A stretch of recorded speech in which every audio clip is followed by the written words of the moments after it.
اعوذ باللہ من الشیطان الرجیم بسم اللہ الرحمن الرحیم۔ حضرت امام زمانہ علیہ السلام کی بشارت دینے والی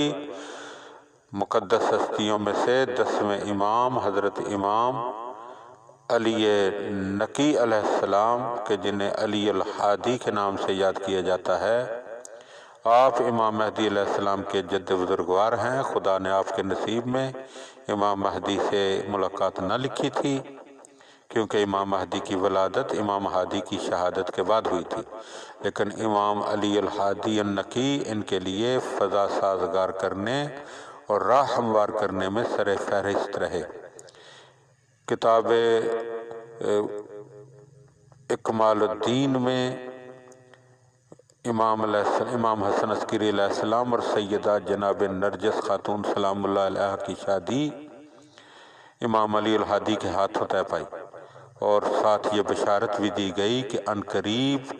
سیدہ نرجس خاتون سلام اللہ علیہ امام مہدی علیہ السلام کی والدہ بننے والی ہیں۔ اس میں کوئی تعجب نہیں کہ امام لوگوں کے اجتماعات میں کم شریک ہوتے اور عموماً ان کی طرف نہ جاتے تھے، اور یہ کام اس لیے کرتے تھے کہ لوگ آہستہ آہستہ غیبت امام کے عادی ہو جائیں، اور آپ کا یہ طرز عمل امام مہدی کی غیبت کے لیے ایک مقدمہ بن گیا تھا۔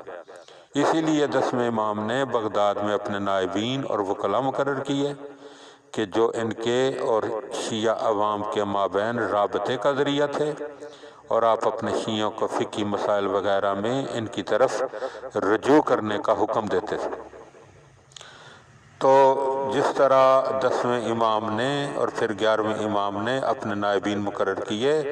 تاکہ عوام عادی ہو جائیں کہ اب زمانہ غیبت میں علماء کی طرف رجوع کرنا ہے اور دین انہی سے لینا ہے، تو امام علیہ السلام نے ایک طریقہ اپنی حیات طیبہ میں وضع کر دیا۔ اور شیخ صدوق نے کتاب اکمال الدین میں اپنی اسناد سے ابو دلف سے روایت کی ہے کہ وہ کہتے ہیں کہ میں نے امام علی الحادی النقی کو یہ فرماتے ہوئے سنا،